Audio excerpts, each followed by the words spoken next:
शिल्पा की आदतें ठीक नहीं थी। वो ना बोलने से पहले कुछ सोचती और ना ही कुछ करने में। उसकी इस आदत से सभी परेशान रहते। बहन, घर पर मेहमान आए हैं और शक्कर खत्म है, थोड़ी शक्कर दे दो, मैं बाजार जाऊंगी तो ले आऊंगी। अरे शिखा बहन, तुम तो माफी करे, जब देखो तुम्हारे घर में कुछ न कुछ खत्म ही रहता है। अरे शिल्पा, चिल्ला क्यों रही हो? कहा ना घर में मेहमान बैठे हैं, सुन लेंगे। सुन लेंगे तो सुन ले, तुम लोगों की मांगने वाली आदत तो बंद होगी। अच्छा शिल्पा, ना दो शक्कर, लेकिन बात तो अच्छे से करो। एक कटोरी शक्कर के लिए तुमने मेरी बड़ी बेइज्जती कर दी। शिल्पा बड़बड़ाते अंदर चली जाती है तो शिखा भी घर चली जाती है। माँ, क्या हुआ? अरे कुछ नहीं बेटा, पता नहीं कहां कहां से ऐसे पड़ोसी आ जाते हैं, जब देखो तब कुछ न कुछ मांगने के लिए घंटी बजाते हैं। अब घंटी बजे तो दरवाजा ना खोलना।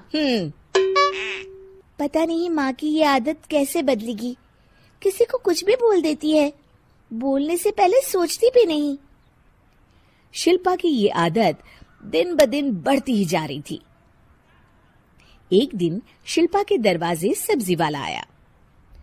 सुनो भैया, मुझे ये भिंडी, टिंडे, लौकी और आलू के साथ 1 किलो प्याज दे दो।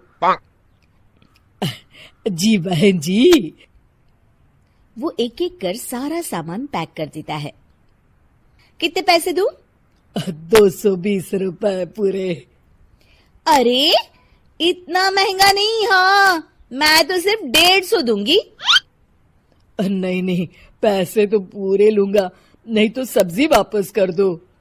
ऐसे कैसे वापस कर दूंगी? मैं तो एक भी सब्जी वापस नहीं करूंगी।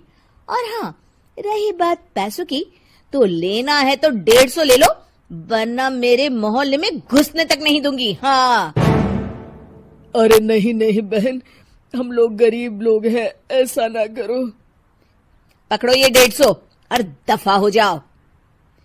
शिल्पा की बेटी अंदर से ये सब देख रही थी। शिल्पा, तूने तो हद कर दी। बेचारा गरीब आदमी, उसका तो गुजारा ही इसी से होता है। बोलने से पहले सोचा कर बेटा। माँ, आप चुप रहो, घर चलाना बच्चों का खेल नहीं। और वैसे भी इतनी महंगी सब्जी थोड़ी ना होती है।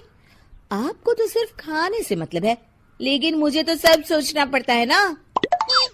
शिल्पा की सास ये बात सुनकर दुखी हो जाती हैं। शिल्पा की बेटी शिल्पा की ये सारी बातें सुन रही होती है। शिल्पा की बेटी एक दिन माँ से कहती है, माँ, ओ माँ, जरा यहाँ तो आना। ओहो, क्या हुआ? क्यों चिल्ला रही हो ऐसे बेटा? हुआ क्या? ये देखिए मेरी स्कूल की ड्रेस कितनी गंदी हो गई है, इसे कौन धोएगा? लेकिन ये तो साफ है बेटा, मैंने अपने हाथ से खुद साफ किया है। माँ, ये ड्रेस इतनी गंदी है कि मैं इसे पहन ही नहीं सकती। चलो, मुझे बाजार से नई दिलाओ। शिल्पा दुखी हो जाती है और वहां से चली जाती है कि तभी सामने उसकी सास मिल जाती है। शिल्पा, अरे ओ शिल्पा, ये क्या सब्जी बनाई है? ऐसे भी कोई सब्जी बनाता है? शिल्पा सास की इस हरकत से सख्ते में आ जाती है। अरे माँ को तो मैं जो बना दूं उन्हें वो पसंद आ जाता था, फिर आज वो ऐसा व्यवहार क्यों कर रही हैं? शिल्पा कुछ समझ पाती कि थोड़ी ही देर में उसका पति आ जाता है। अरे शिल्पा, ये क्या है? क्या हुआ आपको? ये मेरी अलमारी पूरी अस्त व्यस्त है, तुमसे कोई काम नहीं होता है। सारा दिन पता नहीं क्या करती रहती हो। अरे मैंने तो सारी अलमारी साफ रखी है। इसे तुम साफ कहती हो? ये तो पूरा कूड़ादान लग रही है। शिल्पा परेशान हो जाती है और समझ नहीं पाती है कि उसके साथ क्या हो रहा है। शिल्पा अकेले कमरे में जाती है और जोर जोर से रोने लगती है। तभी वहां उसका पति, सास और बेटी आ जाते हैं। शिल्पा उन लोगों को देखकर और जोर जोर से रोने लगती है।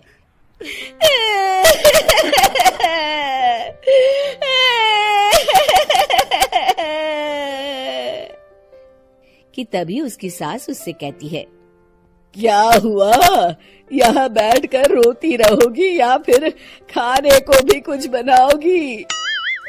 माँ, पहले आप बताएं, आप लोगों को क्या हुआ है जो मुझसे ऐसा व्यवहार कर रहे हैं?